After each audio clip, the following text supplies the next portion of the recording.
Health টিপসে আপনাদের সবাইকে স্বাগত জানাচ্ছি। আমাদের আজকের আলোচনার বিষয়, আপনার পুরুষাঙ্গ কি ছোট, তৈরি হচ্ছে কৃত্রিম পুরুষাঙ্গ। পুরুষের প্রধান যৌনাঙ্গ হলো লিঙ্গ, কিন্তু জন্মসূত্রে অথবা দুর্ঘটনার জেরে বহু পুরুষেরই যৌনাঙ্গ তার স্বাভাবিক গঠন থেকে বঞ্চিত হয়। আকৃতিগত বিকার না থাকলেও দেখা যায় উত্থান বা কাঠিন্যের সমস্যা। এদিকে যৌনতায় অপারগত হওয়ার কারণে দাম্পত্য ভেঙে যাওয়ার ঘটনা এখন প্রায় ঘটছে। আর এসব সমস্যা নিরসনের জন্য অনেকেই অনেক রকম পদ্ধতি ব্যবহার করে থাকে। বাজারে চলতি ট্যাবলেট, তেল, মলম ছাড়াও ওঝার কাছে গিয়ে তাবিজ, কবচ, ঝাড়ফুঁক ইত্যাদি করছে মানুষ, কিন্তু দেখা যায় এগুলোতে তেমন কোনো ফলাফল পাওয়া যায় না। হর হামেশাই প্রতারণার শিকার হচ্ছে মানুষ।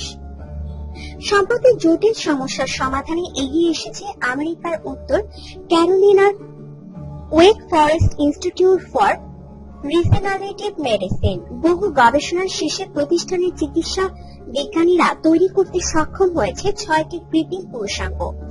মার্কিন খাদ্য ও ওষুধ দপ্তরের ছাড়পত্র পাওয়া গেলে এই প্রযুক্তি বাণিজ্যিকভাবে কাজে লাগানো হবে বলে জানা গিয়েছে। কি কি ক্ষেত্রে কাজ করবে কৃত্রিম লিঙ্গ? গবেষকদের মতে, জন্মসূত্রে অনেক পুরুষের লিঙ্গের আকারগত ত্রুটি থেকে যায়, আবার অনেকে সেই সমস্যা না থাকলেও সঙ্গমকালে পুরুষাঙ্গের সঠিক কাঠিন্য ও উত্থান সম্ভব হয় না। এসব কারণে তারা যৌন মিলনে যথাযথ ভূমিকা পালন করতে অপারগত হয়। শারীরিক অক্ষমতার কারণে যৌন সঙ্গীর চাহিদা মেটাতে না পেরে হীনমন্যতায় ভুগতে দেখা যায় বহু পুরুষকে। বিবাহ বিচ্ছেদের পিছনেও এর প্রত্যক্ষ ভূমিকা রয়েছে বলে জানা যায়। এই সমস্ত ক্ষেত্রে গুরুত্বপূর্ণ সমাধান হবে কৃত্রিম পুরুষাঙ্গ। এর দ্বারা যৌন মিলনের স্বাচ্ছন্দ্য আসবে। রুটি সুখ জোগাতে যৌনাঙ্গের স্বাভাবিক কাজই করবে কৃত্রিম এই অঙ্গ। কিভাবে নির্মাণ হয় কৃত্রিম পুরুষাঙ্গ? মার্কিন গবেষকরা জানিয়েছেন, প্রধানত হাত বা থাইয়ের পেশি থেকে ল্যাবরেটরিতে কৃত্রিম লিঙ্গ করা হয়েছে। এর কাঠিন্য ও উত্থান স্বাভাবিক করতে ব্যবহার হয়েছে প্যালাইন প্রস্থেটিক প্রযুক্তি।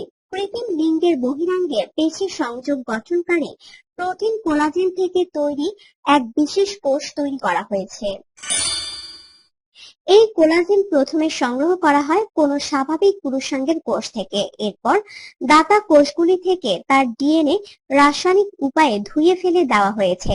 তারপর রোগীর দেহে অবস্থিত লিঙ্গ অথবা অঙ্গহানির ক্ষেত্রে লিঙ্গের অবশিষ্ট অংশ থেকে সংগ্রহ করা কোষের সঙ্গে সেই কোলাজেন মিশিয়ে তা রোগীর দেহে ইনজেকশনের মাধ্যমে প্রবেশ করানো হয়। বৈজ্ঞানিকদের দাবি, ইতিমধ্যে খরগোশের ক্ষেত্রে কৃত্রিম পুরুষাঙ্গ ব্যবহার করে সুফল পাওয়া গিয়েছে। মার্কিন খাদ্য ও ঔষধ দপ্তরের সম্মতি মিললে এবার তা মানুষের উপকারে কাজে লাগানো যাবে বলে দিন গুনছেন গবেষকরা। আপনার জীবনকে আনন্দময় করে তুলতে এবং বিভিন্ন স্বাস্থ্য টিপস ও পরামর্শ পেতে আমাদের চ্যানেল সাবস্ক্রাইব, লাইক ও শেয়ার করবেন। ধন্যবাদ।